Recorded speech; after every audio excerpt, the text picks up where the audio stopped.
Hi, everybody. Welcome to Sidebar. Hello. Hello. We messed up, though, before the show. We didn't do enough food talk, I don't think. Team, we were at negative 13 Tried. minutes into the show. 13 minutes before showtime, the food talk started this week. Yes. Did it? Yeah. Yeah. Okay. Yeah. Yeah. All right. That's what I called out. Negative 13 minutes. Yep. Outstanding. I mean, you might have done it before I hopped on, but that's when it started when I got here or when I was here. So I think that was No. about when it started. okay. No, we were ranting about the healthcare system before that. That's why I feel like we didn't get enough food talk in. But all right. Well, we can always, take the last half hour of this show to do that if need be. We could. Because what we normally do anyways. You never know what All right. will happen on Sidebar, so we'll see. Yeah. Good evening to everybody in the chat. Wahoo is here. Julie is here. Nancy. Who else? Mom's here. Barbara's here.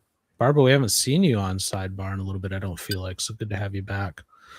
So yeah, some people here. And we're going to discuss, last time we did kind of like parents behaving badly. And this is, I guess, tell me if you see it differently, but I would categorize it more like people who are barely not children anymore behaving badly. Yeah. Perhaps. Young. Young people doing stupid things. Yep. We've got two examples of this from Judge O'Donnell's court that we kind of based this on the on 7-2. We saw Trayvon Hopkins, who had some inappropriate relationships with somebody that was a little bit too young to have such relationships with. That's probably a safe way to phrase that. Yeah. Masterfully done there, Dan. Thank you. And he used some kind of drugs to make that happen, allegedly, although probably not allegedly, because I believe he pleaded guilty. So it's no longer allegedly. And then a couple of days later, we had Solomon Gaston, who pleaded to aggravated murder. Mhm. Oh, yeah. Or conspiracy to aggravated murder, it was, excuse me. But these were both people who were like, I think one of them was 20 and one was like 24 or something like that. So super young. 26, And yeah. 26, yeah. And then this morning in that same court, we had a 21-year-old who pled to a robbery situation. Yes.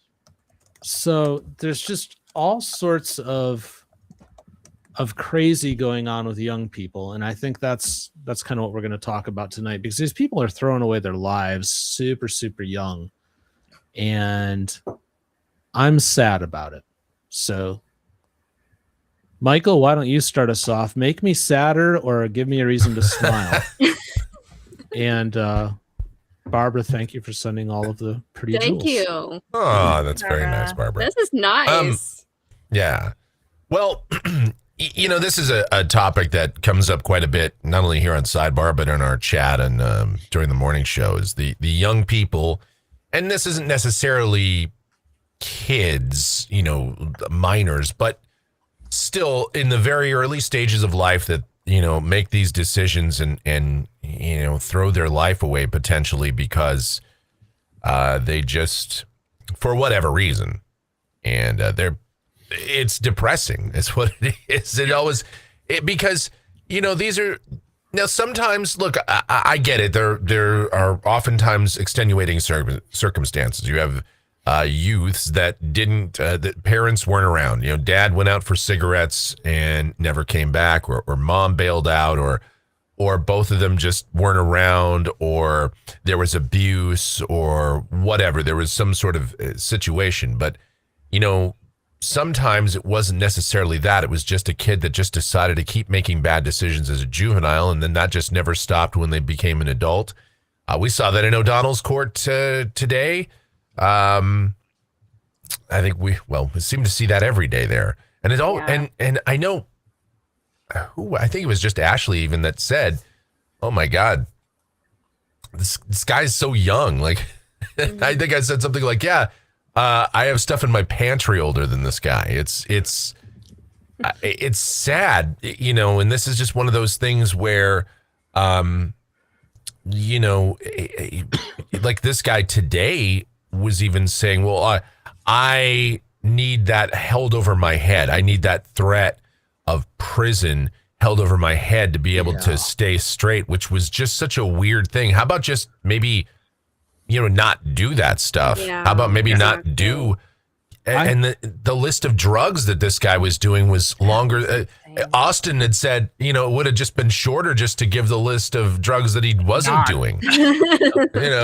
Yeah. Michael, I heard that too when he said it, when he's like, I need the jail held over my head. And I wanted to say something in the chat, but I didn't know what to say because I was just dumbfounded by that statement. He should have. This dude was 21 years old and that broken. That self-discipline is not there for these people. And I think that's why he has to have that over his head.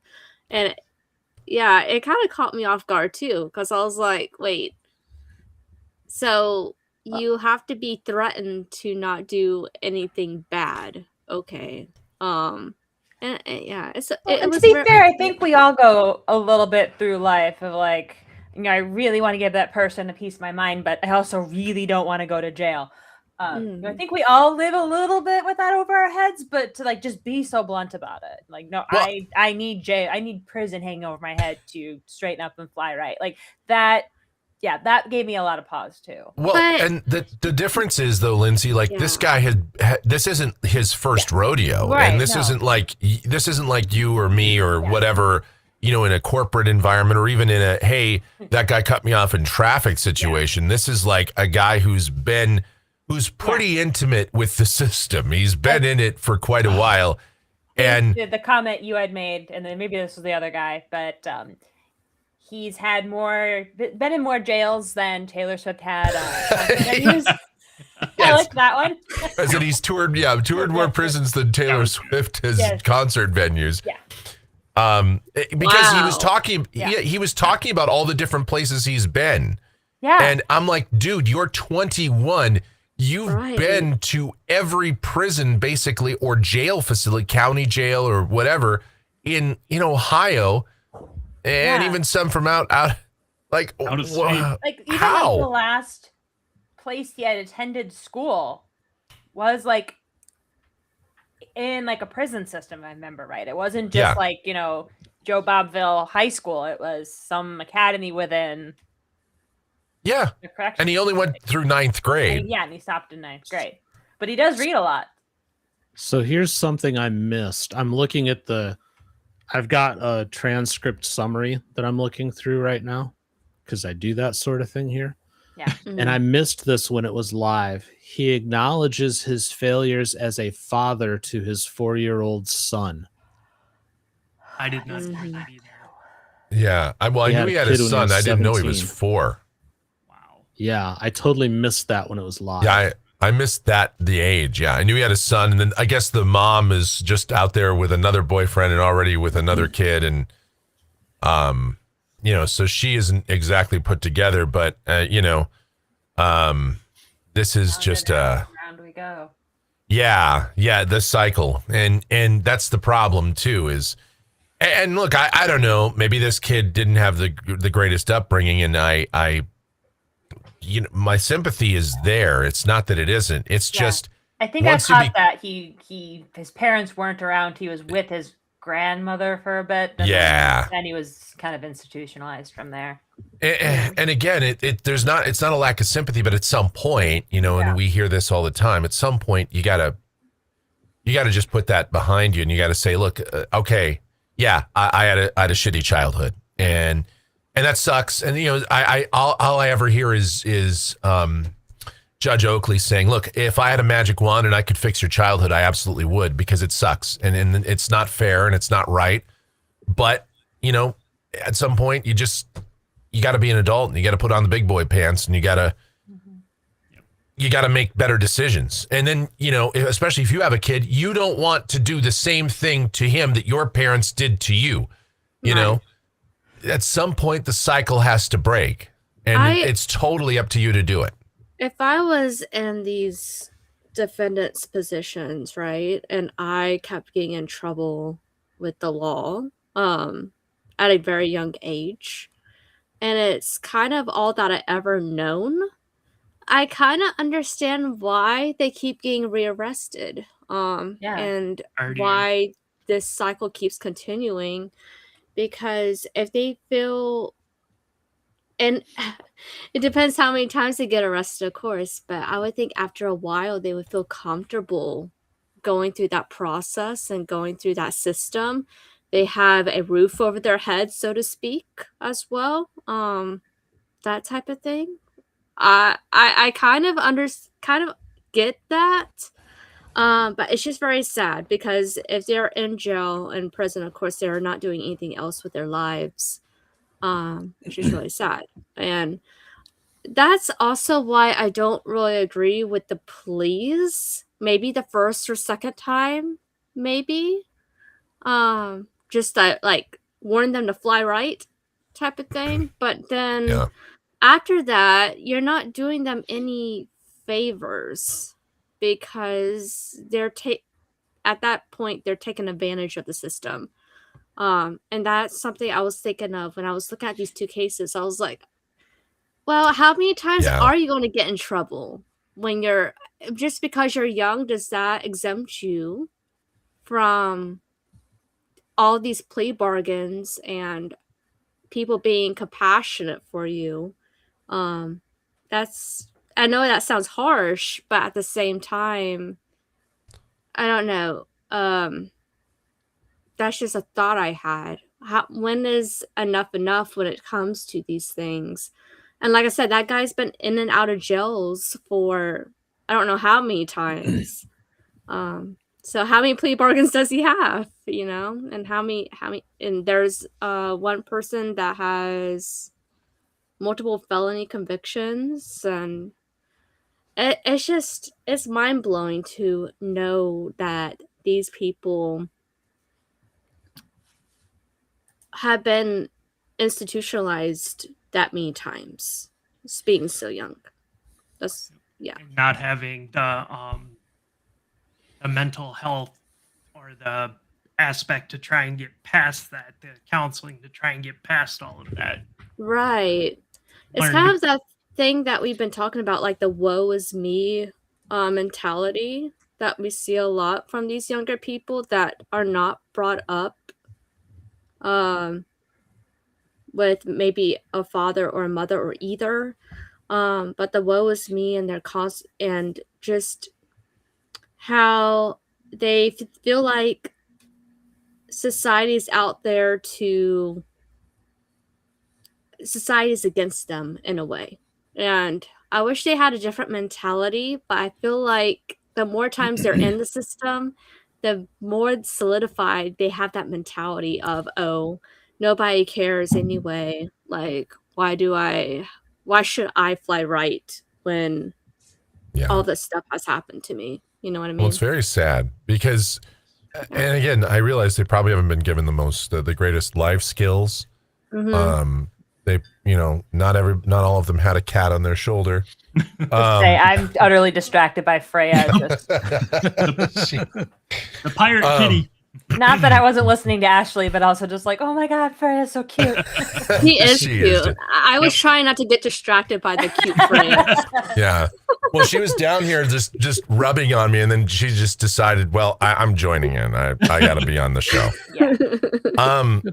But no, not everybody has. They didn't get the life skills and the basics, and I again, I get it, and I understand completely. But you're an adult now, and you got to now, and I believe in second chances. I believe that people can be rehabilitated in at least a lot of cases.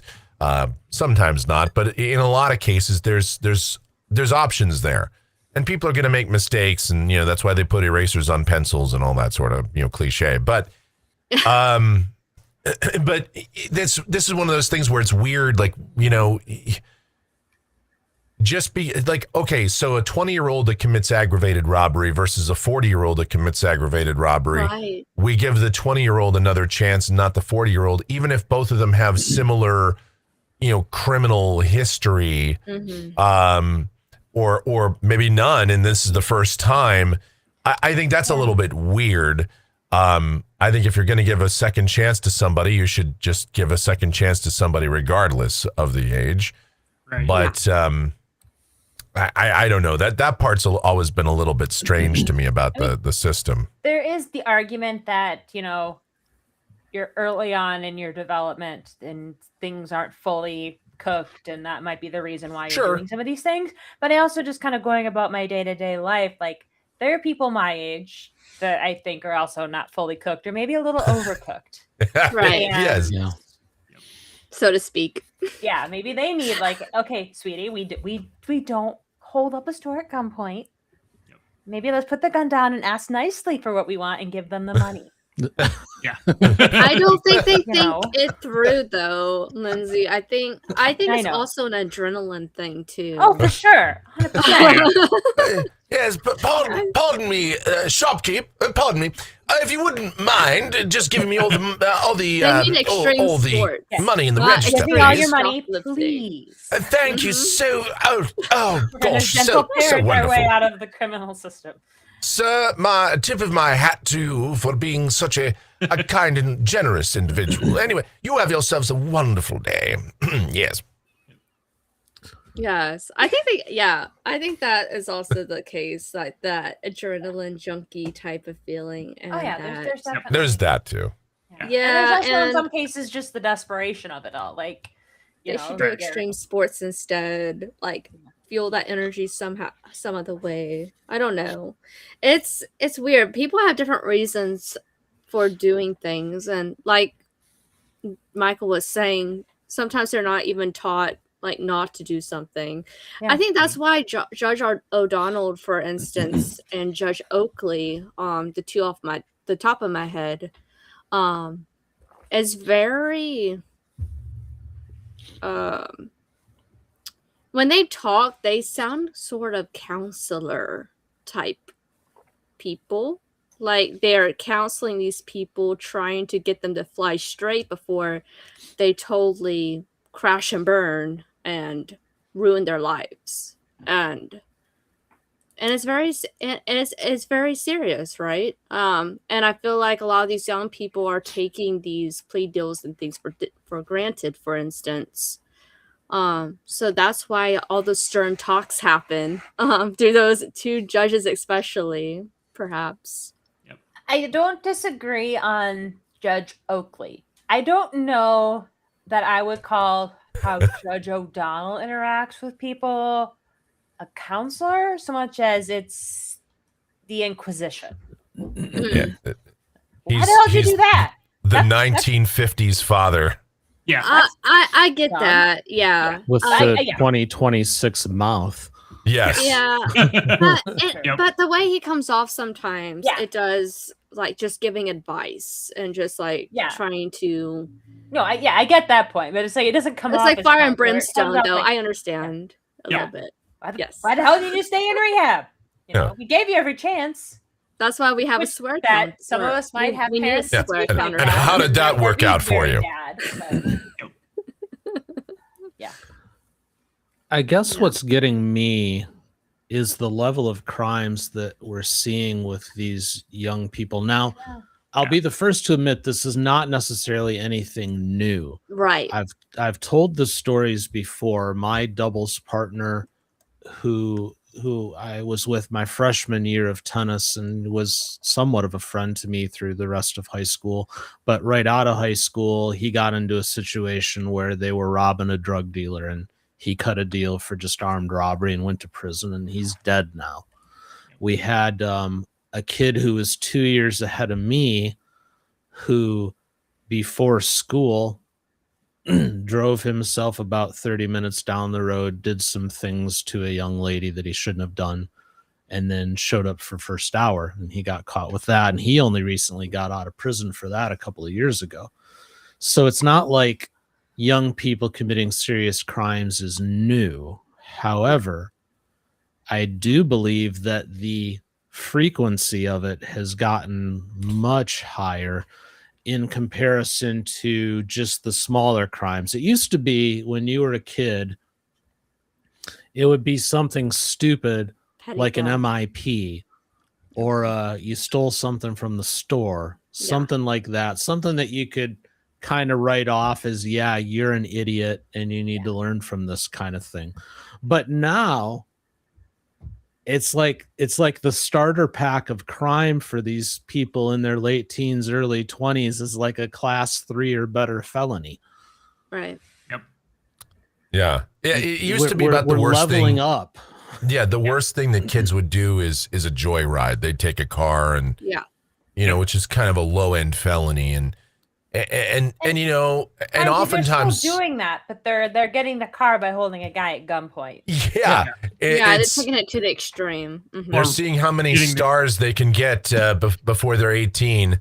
You know, Or it's like- stealing the car to go rob a place, so they're not using their car. Or something. Oh yeah. Yeah. Oh yeah. I think Yeah. also the pandemic. Let's bring that up because the Do pandemic. we have to? Yeah, let's do it because Ugh. it affected us, right? Uh. It affected everybody here. I'm sure it affected our youth up today as well. Because at this time it was what 6 years ago, which Yeah. is Yep. incredible. So 6 years ago, and these people that we're seeing are young, like 2020, they would be 14-ish, for like teenagers. Like if that 20-year-old, for instance, would be like 14. Oh yeah. You Yeah. know what I mean? Where they were 6 years ago. Got Back it. in the pandemic days. Yeah. So I feel like that has a lot, maybe something to do with that as well. That nobody, I know a lot of people were not mentally, it wasn't mentally good for a lot of people, and I'm especially I not know the youth. in a lot of cases when schools were physically closed and we switched to online learning, a lot of kids lost support that I think would have kept them maybe further out of trouble than they were. Like Yeah. they were probably not in a great school to begin with. They're headed down, down the bad road. But I think that accelerated that when they lost, the access to that teacher outside of a screen, or that sports team that maybe I gotta stay right because I want to play ball. Right. That hurt a lot of kids. And and- just being stuck at home. If you didn't have a good home environment or didn't have a home Right, the period, safe spaces. Right, exactly. I was going to say Yeah, they that didn't hurt a have lot that. of kids. They lost that teacher, that administrator they could go talk to. yeah. That At messed a least lot talk of kids to up. in person rather than Yeah. 2D screens. Yeah. And I feel like a lot of these youths, of course, they're young, right? So they use online platforms more than millennials do, for instance. So they can get into trouble more that way as well, because they're more online during the pandemic. And that's something I was thinking about too earlier, is that they're just something they would just do out in person. They're maybe going online and getting into trouble that way, if you know what I mean. So there, I don't know. That's just one angle I was thinking about, was the pandemic. I know it was hard on everybody, but I think especially the youth, and not having that interaction as they usually do is still a problem today, and it's still going to be a broke problem. everything for sure. Yeah, Including people, yeah, which is probably a whole nother discussion we can have sometime. But yeah, it's still messed up though, even regardless of that, yeah, that we've got so many young people choosing such horrific high-end crimes to start out their careers with. I mean, Yeah. the examples that we have here, just the three, and they're just in this one court. We've got, a robbery. We've got the conspiracy for aggravated murder, and then the very inappropriate conduct with somebody who is younger. But we take it even a step further on that one, and we plied her with drugs. Yeah. Yeah, I'm looking at the That one. council. Oh, go ahead. The Yeah. lack of brain involved in this. How can I'm trying to wrap my head around how somebody, especially at that age, makes such stupid, life-altering decisions, not just for themselves, but for the other people involved. It's mind-boggling to me. Right. Yeah. I mean, this isn't stealing shirts from Kohl's or something, you know? No, And according to the Council on Criminal Justice, it says that homicides perpetrated by juveniles jumped 65% from 2016 to 2022. Wow. And while burglary and larceny and robbery declined. So yeah, you're right, Dan. That is definitely a thing, because why is homicides increasing Less while theft, everything else is decreasing? more murder. Yeah. Yes. Uh-huh. That's actually a little bit terrifying when you listen to that stat. I mean, just kind of the raw sort of, yeah, neat, less larceny, nice, less taking of a couple $100 and more just straight up murder. Well, what a trade-off.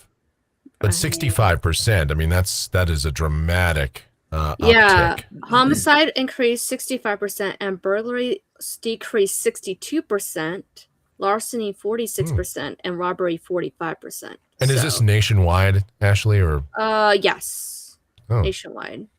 From the Council on Criminal Justice. That's where I'm getting my stat from. So I will say that over the last few years, what's the year on it, Ashley? How recent is that data? It's 2016 to 2022. So it's not the I don't know if this is most recent data, but that's what I'm looking at. Well, it hits in the right time frame. Right about when Trump's first term started, we started to see a bigger and bigger push towards constitutional carry across the United States. So more and more people are armed, which you all know I'm in favor of. But it does make me wonder, based on these stats, if the fact that like robbery and burglary and stuff like that has gone down because everybody is so armed, it's a lot riskier to go and do those activities now. However, because everybody is armed, it's also a lot easier to go kill somebody. Yeah. That could very well be. So those statistics might actually jibe with what was going on nationwide at the time, as more and more states opened up to be closer to what we have here in Arizona, where it's not like, it's Michael and I kid all the time. You commit a crime if you're not armed here. Yeah. But I wonder if that's possibly tied to it. One of the fears that I do have with, and again, I'm pro 2A, so I'm in favor of everybody being armed. However, if you're going to be armed, you have to understand what a big responsibility that is. So there has to be teaching. There has to be, honestly, there has to be a set of morals if you're going to be carrying a firearm. Yeah. And I wonder if the fact that we don't really teach those things like we should anymore, right? But then we're making it easier for people to get firearms. That's probably a problem. And it might be part of this. Right. And it says here that the older juveniles from 15 to 17 actually decreased, and the young offenders from 10 to 17 actually increased. Yeah, so that's interesting that comes up, because that's been kind of a bigger conversation around where I live. There are 9 and 10-year-olds that are already very well known within the criminal system here, and there's just nowhere that can handle them. So basically what you can do is take them in, slap them on the wrist, and hand them back to whoever their guardian is, because there's no services, there's no homes, there's no schools that are meant to handle that. Like it's typically like 12 and up. So you have this 9-year-old out stealing cars and playing Grand Theft Auto, the real version. Okay, so Nothing they can do with them. 9-year-old, you just said. Yeah. Yeah, so I'm not surprised to hear that because they learn very quickly that what are they going to do? They're just going to send me home. You can't do anything to me. Yeah, there's no teeth. Yeah. You know? That's kind of what I was thinking too when I was like pondering and looking over the stats and everything, like, and talking about the plea deals too. Like, how serious are these people, or how serious are they taking this? I don't think it's very serious at all until they reach a certain point, and then the floor drops out from under them. So, yeah. One case that I came across, and it's a Wisconsin case. The two defendants, they were 13 or 14. Morgan Geyser and Anissa Ware. Yes, I know that case. Is the fictional character. Don't know if it was that named, was so I'm not going to say that one. Yeah. But the one girl got out of jail and went right, Yes. hit the state, cut her anklet, and now she's back. Yep. Yeah. I had to go chase her down to Illinois and bring her back up. If I remember correctly, they have mental issues though. Yes. Yep. Yes. They were both sent to the mental health facility. Yeah, I recall that case. Like, is it this? Correct me if I'm wrong. Is this the Slender Man case? Yes. Yeah. Okay, got it. Wasn't sure if I Yeah. And how old were they? 13 at the time of the crime. Barbara, by the way, thank you for gifting 3 memberships. Yes, Oh, thank you, Barbara. They're Um, approximately It was 3 24, people. 25 right now. Yeah, there was 2. Wow, that was Well, that they were long all ago. They're that old 3 now. brands. Yeah. So 2 of them, off the other one. I remember Yeah. this one. Mhm. What the hell is going wrong with us that we've got 9-year-olds stealing cars and 13-year-olds with severe mental health issues going out and doing bad things? I Well, kind Dana. of blame Starts the with the media. internet. It starts Yeah. with This the is messed internet. up. The media. Mhm. The internet. And As They're we all too say, young our to be internet viewing friends on what the they're internet. viewing. But Yeah. Yes. So is it the yeah. tech? I mean, people Uh, there's a certain segment of the society that yells and screams about violent video games, for example, being a problem, but then other people scream back, no, that's not an issue at all. But we have the same thing with cell phones and computers and Yeah. everything else. And let's just be real. Is it the tech? Do these people need to just, pick up a ball and start playing sports more? They probably don't have a safe place to play sports, but yeah, that's it. We've eliminated a lot of the places that kids can go yeah. outside of at home on their devices. Yeah, especially here, I will say. Yeah. It's getting Or pretty if there is scary. that place, there's a high barrier to entry, i.e., a membership fee. They Yeah. can't get there because we don't have a safe place for them to get to and from. So we've lost a lot of that. And Well, and you can't just let them go out and play anymore either, because it's a crime in half the places. exactly. Right. Yeah. So I think you've lost a lot of these places where these kids maybe could have gone, be it just outside with in the yard with their friends, or down to the rec center with their friends or whatever. And then I think because then they're kind of isolated, the internet becomes that place for them to go. And yeah, there's great resources and great community obviously on the internet, but if you already are kind of like struggling or kind of fighting these mental illness issues or violent tendencies, you can easily find things to feed that. They look for an escape, and they find their escape in the wrong places, I will say. I think, Well, in my opinion. yeah, the issues there are stacked, it's a layer cake of problems. I mean, we go with probably no mother or no father or both, or if they are both in the picture, maybe they're not really involved. Now that's a generalization, but I mean that's sometimes is it. And then, you know, yeah, we don't have the after school programs, and we don't have these, you know, all these rec centers or these places for people to go. We've closed a lot of this down. There's less funding for some of these things. There's less mental health counseling at places like school, where some of these people, you know, have exhibited issues, but they and maybe they just want to be heard, or maybe they just need some counseling, or they need something. But instead, about the only solution they will do is if mom is around or dad is around, they'll take them to you know, the doctor to give them the psychotropic medications, which should be the absolute last resort. Not to say that it should never be administered. That's, you know, there are occasions where I think it should, but for the most part, that should be like the last thing. And that started to become the first thing that we do. And that was when I was younger in the 90s, you know, it was just like, hey, we'll give them a pill and we'll chill them out that way.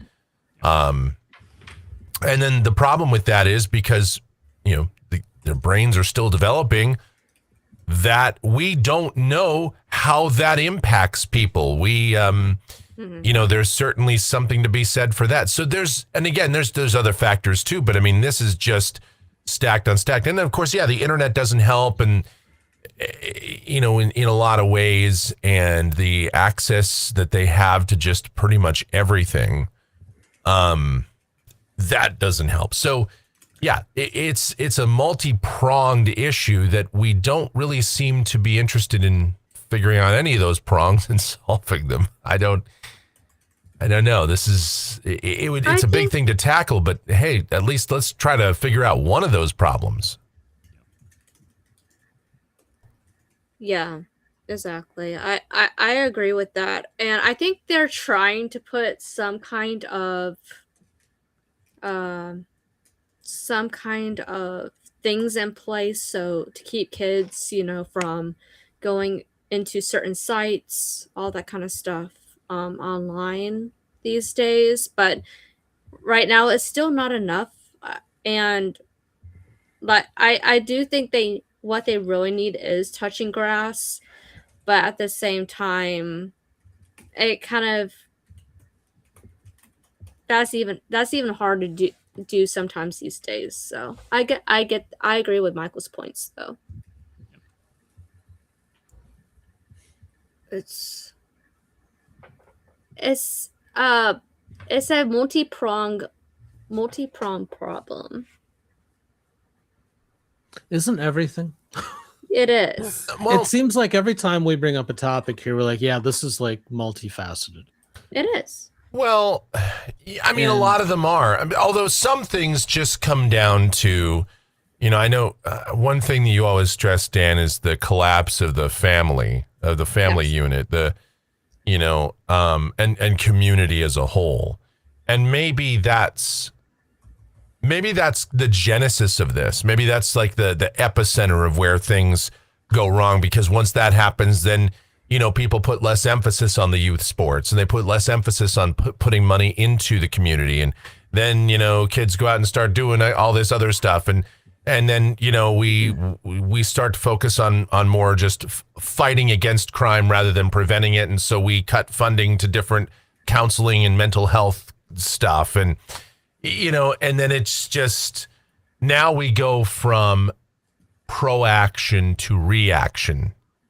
And that's always a losing battle. Yeah. I guess what gets me though when we talk about the multifaceted issue is it just makes it that harder to do something about it. That's the thing. I'm struggling on two fronts myself as I try to think this through. The fact that so many young people are committing so many stupid, violent crimes, Mhm. and then I don't even know how to stop it. I don't even know where to start. I think it starts know- with support. I think it all starts with the support. I think they are more and more kids these days are lacking that support. Can I maybe play devil's advocate for a hot second here? Yeah. Of course. Please. Are they committing more violent crimes now than they were all these years ago? Or are they just being seen and caught and reported more? I think a lot of women of a certain era have lots of stories about maybe an encounter with someone who did something to them that they didn't want, and were just told, don't talk about it, shut up, you'll ruin his life. What did you do to tempt him? Are we just hearing about it more now because the cultures are shifting to where they can say something and fight back about it? You know. Well, that could be, but was it 15-year-olds committing those crimes then? I mean, there are some communities where, yeah, you know, the 15-year-old's grabbing the 10-year-old and taking her out back and doing what he wants, and their parents are just saying, don't talk about it. Don't talk about it. Don't talk about it. Fair. Where now, but then I guess the devil's advocate, isn't this the generation that believes that they're so much better and above it all, and everybody else behind us had no idea what they were doing? Yeah. So I'm not saying this. Yeah. So I was curious. I kind of poked around, and they are speaking of a well-documented phenomenon known to criminologists as the age crime curve, where offending peaks in adolescence and the early 20s before steadily declining. So it reveals that individuals born in 1993 and later are about 20% to 25% less likely to commit violent offenses than earlier generations. So say I don't that know. Again? It says that individuals born in 1993 and later are about 20% to 25% less likely to commit violent offenses than earlier generations. It just seems like the ones that we're seeing are just more vicious, and that's why we're seeing what we're seeing. Okay, Yeah. so we're speculating that there's less crime, but the crime that is there is more on a GTA Is worse. level. Yeah. And, that's and why I'm some of the reading. stats would back that up. I mean, there are fewer homicides by and large. Some cities, you know, are anomalies, but by and large, there is less crime today per capita in terms of homicide than there was in, you know, the 80s and 90s. You know, drive-by shootings when I was a kid were, you know, here in Phoenix were just like getting out of control, and you don't hear about those very much anymore. You know, certain kinds of crimes have definitely gone down. However, the flip side is certain kinds of pretty horrific crimes have gone up. Obviously, school shootings have just, you know, they're up exponentially. And the I guess it's more of an extreme thing. So the crimes that are bad, instead of the kids that would have been stealing the candy bars or the shirts or the whatever, the small end, your misdemeanors, now they go up. Yeah, they're in the GTA level. They're up there and they do horrific things. And because we have the 24-hour news cycle and because we have the internet and social media and everything, you're going to hear about it constantly. And, you know, so I think there's more knowledge about it happening now. And so maybe that's part of the reason why. But, you know, I think that's just part of it. So maybe it's not that it's worse per se, like, you know, in terms of quantity, but the quality is certainly escalated or de-escalated, however you want to look at it. There might be something to that. Crime patterns do shift. Yeah. You know, Australia comes to mind. They managed to get their murder rate down, but then when they did that, their sexual assault cases went through the roof. Yeah. Yeah. So people just shifted into a different crime. It seems like if one thing goes up, the others go down, and that's just the natural fluctuation of things. Yeah.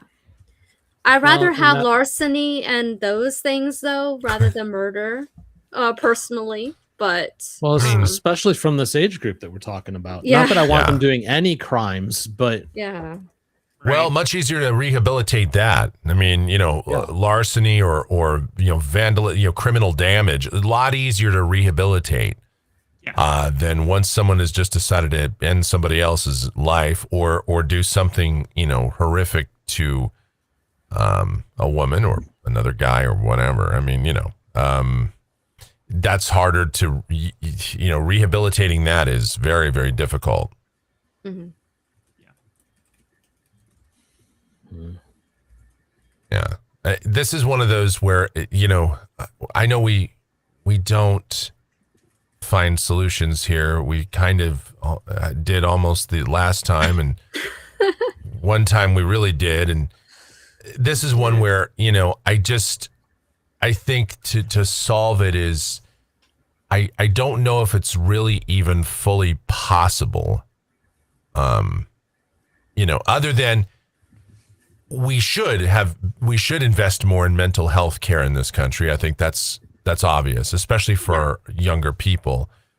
For everybody, yes, but for our youth, if we really care, if we really do believe, as Whitney Houston did, that the children are our future, then perhaps we really should actually follow through on that and give every possible resource we can to our children. And it seems that more and more we move away from that. And some of it is certainly politically motivated. Some of it is just a matter of resource allocation and just not knowing exactly how to do that. I think there should be more education in terms of drugs and taking different kinds of drugs as well. I know education is not the key to everything, but I feel like a lot of these young people, they start early, and their drugs make you do weird crimes sometimes. So I feel like that is a part of it too. Perhaps these kids are trying to get away from bad situations and stuff, and then going toward the drug route because drugs seem to be everywhere this day and age, and then committing crimes because of that too. Yeah. That's a good point. I think it was the kid this morning in his court. Didn't he start at or maybe it was a different one, but somebody said this morning that they'd started smoking pot at 15. Yeah, that's old. Yeah, that's old for when a lot of kids start anymore. Yeah, which is totally messed up. Again, if you need something like that at that age to feel okay about things, then we're broken. Yeah. And it's only going to get worse. And Whitney Houston was right about kids being the future. This is a generation that at some point is going to be in the lead. Right. I feel like we're not paying enough attention to that fact. And that's well, at just the rate it. that folks aren't retiring, I think I'll be long dead by the time Gen Alpha's leading things. Lindsay's gonna be. We're all gonna be working till we're 96. I will by choice because they're gonna wheel in some senator who's being kept alive by cryogenics and spice. 17 machines. Still holding on. Nah, they'll just turn AI. They'll just turn the government over to AI. They'll just put their conscience into a computer. No. They're going to replace their body parts with machinery and stuff is what's going to happen. We have the technology. Forever in AI. We already have artificial hips, I'm knees, have to grab that type of thing. Where's my... Something similar to the Terminator or something. Or emotional support rock. Adult who needs her emotional support, Stuffy. Leave me alone. It is scary to think about. Where's my cat? But I know. it's going more and more toward that direction, it seems, until I don't know if it's going to stop. Yeah, but again, I really think, Ashley talks about education. And, when I was a kid, it's got to be the right kind of education. We had the DARE program, right? Drug abuse resistance education. It stood for drugs are really everything. And that was their whole approach to everything was, well, first it was like they had an officer come in and talk to kids, but it was really, and then you had like these handouts and like this workbook, but basically the whole thing was all you would have to do in there is just write no over and over essentially. But just telling kids just say no is kind of like the worst kind of education I've ever heard in my entire life. Yeah. Yeah. And like that. You tell a 13-year-old to just say no. That you're basically telling them, all right, Yes. kid, when they offer you pot, say fucking yes. Don't just say yes. Be like, hell yeah, I want that shit. And hey, do you have heroin too? Like, you know, like you're encouraging that. Yeah. Yeah. Because you're not telling them why they should say, because the whole thing about education is That's the whole thing. You don't just tell someone 2 + 2 is 4, kid. Remember that. You tell them why.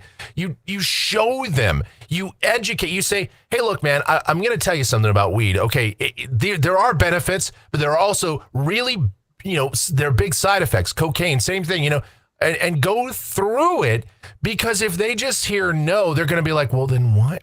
Why is everybody doing it then? If it's so bad, like I still understand. remember my abstinence class. So I mean, I don't know who God. else remembers that was the other. but- When I was a kid, it was say no to everything. Say no to, and it was like, well, Yeah. The why? condom Why up the is forearm? Did you guys ever get that one? Mine was kind of heading over the wrap it before you tap it type of teaching, but yeah, I get that. Mhm.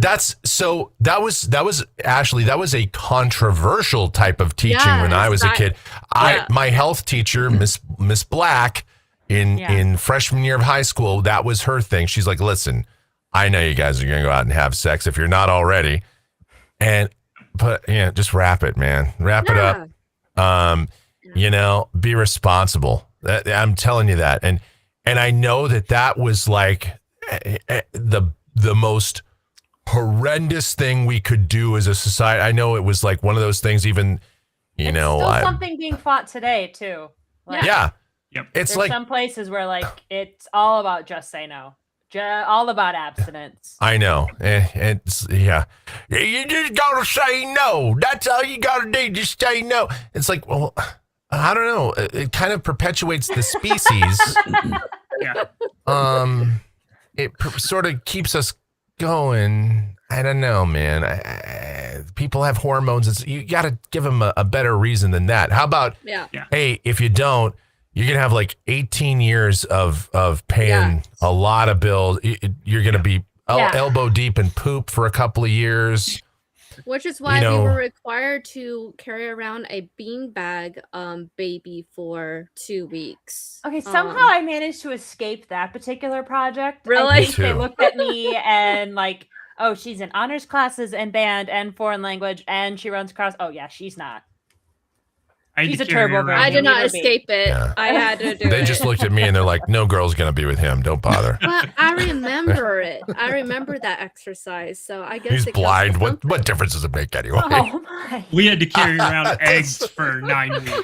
They couldn't see it anyway. I know people did the egg thing. I saw the egg thing, but I just I don't know what class I did or didn't take that I. Yeah, I missed it too, Lindsay. I didn't I didn't have to do that either. Yeah. Yeah. Yeah. Wow. Yeah, that was health class in our high school, which I did not take. See, our health class, we didn't do that. School. Yeah. I took it in middle school. Our health class, we just basically we learned all about that stuff. We learned, but we didn't actually have to do that. We had to do we did CPR training. We did all sorts of other stuff. Yeah. But that was the one thing we didn't do. In my school district, when I was going through it, health class was kind of lumped in with gym class. And by the time I got to middle school, I was already kind of in that program where oh, you don't have room in your schedule to take gym. So we're going to shove it during your study hour, basically. And there were 85 of us in that class. It was just go run laps around the field and just don't. If you're gonna do shit, just don't get caught. You're the good kids. Yep. So our health class was non-existent. Cause you're the honors kids. That's probably why you got away with it. Yeah. Yeah. We learned. we got away with it. We did that in middle school, and yeah, they were 2 separate classes. Gym and health class Yeah. were 2 separate classes. So, I yeah. think they've since changed that since my generation came through and wreaked absolute havoc. and yeah. But yeah, back in the day. Interesting. Mhm. I know more I you had know. the choice. The band to kids take at my college were known for being the legendary partiers. back on Oh, the band yeah. program, and Yep. I was in band. Yeah, go party with Mhm. the band kids. You won't get caught. Yes. Yep. I mean, no comment. I mean, I mean, we're outside of statute everyone of had a limitations, sober I would driver say. and got home safely. That's all Yes. that mattered. And absolutely nothing happened, and it was totally uneventful. Yeah, Yes. yeah. Everyone that Bar- was drinking was of age. Barbara's Yes. asking you, Mike, how far you're away from 8,000 subscribers now. Oh, I don't know. I haven't even looked. Taking a look. We I haven't think talked she's about good. food, so we'll talk subscribers. I mean, Well, we have 4 minutes left. What's everybody having for dinner tonight? Let's Oh. get the food discussion in. I Food had chicken pot discussion. pie. Okay. Pot pie. Actually, I have a food-related topic I want to pose to the class here. Ooh. Hey! 8,003. Did you bring that up on purpose, Barbara? Probably. Did you Barbara's like, notice? So, That's awesome. Thank you. the poll the class here. Congratulations, Mike. As Lindsay Thank you. admits she was a flute player. That means 2 things. That- I have experiences with flute players. Yeah. wow. All right. Okay, so we're going into Yeah, you overtime will. tonight. I letting you know. I was such a turbo dork in school, though. Like, I was the quintessential naive little honor student. I still am, but Wrong way of saying he's a bass player. Oh, cool. nice. Nice. I married a bass player. I got kicked out of band. Oh, Mike. No, I did. So I was in 3rd grade, I played the flute actually, and I was passable at it, right? Okay. I was passable. I was all right. 4th grade, I went to the clarinet. My mom was a clarinet player. So I tried. I really, really made an effort. Okay. Now now for 30 something years, I've been playing piano and keyboard. So I that's the one instrument I do know. Yeah. But I tried, and people think maybe I didn't. My band teacher was like, "You're clearly not trying. You're not even putting in any effort." Oh, I hate And I was those like, orientations. I'm telling you, it's 2 or 3 hours, and about the only noise I could make from my clarinet was this wounded duck sound. Just Was it the clarinet, though? Like, I've That's heard that very from a lot of common. people. That's Yep. very Yeah. common for somebody starting off on clarinet, though. You have to have a good teacher for sure. yeah, a good teacher and a halfway passable horn. I mean, Yeah. Yes. and here's the happens when thing. air gets out of spaces, either your mouth on Yeah. the clarinet itself. You're bound to or make if squeaks it's when not you're put first starting. together clarinet. right. Yeah, and so here's the thing. So anybody that's in Gen X knows, teaching back then was basically like you should just be learning it. Yep. You were just expected to know it, and if you didn't, well, you figured it out, or you didn't. Like it wasn't like there wasn't a whole lot of sitting down and here's the instruction. It was you should just be knowing this. Like if Yeah. you wanted to sign up for it, Wow. you you join take the band. Here you initiative. go. How And that was, lazy. well, Dan will tell you that's pretty much how it was. I mean, Yeah. I don't. that's the one thing about Gen X. There's some good things about our generation, and there's some bad things. And to me, I mean, yes, it made you have some initiative because you kind of had to, or Right. it made you so you were just completely inept because you tried, but nobody really showed you. And so for me, they're like, well, obviously you're not practicing. And I would sit at home and make these wounded duck sounds with this clarinet for hours. And my mom, who played, she did try to show me, but she worked a lot, and I wasn't very good. I mean, I don't know if would have been any really super talented player, but I'm sure if I had some decent instruction from this band teacher, who, by the way, knew how to play clarinet and like 4 other instruments. Oh, gosh. Yeah. He's like, what, do you just want things spoon fed to you? I was like, Okay, dude, listen. Wow. Do you think that might be what's wrong Well, and with how our, did they learn how to play adolescents, multiple too? instruments? They probably took a freaking class in college where they sat down and learned how to play Right. it. This guy's like Lots some of music major. friends. Yep. Yeah.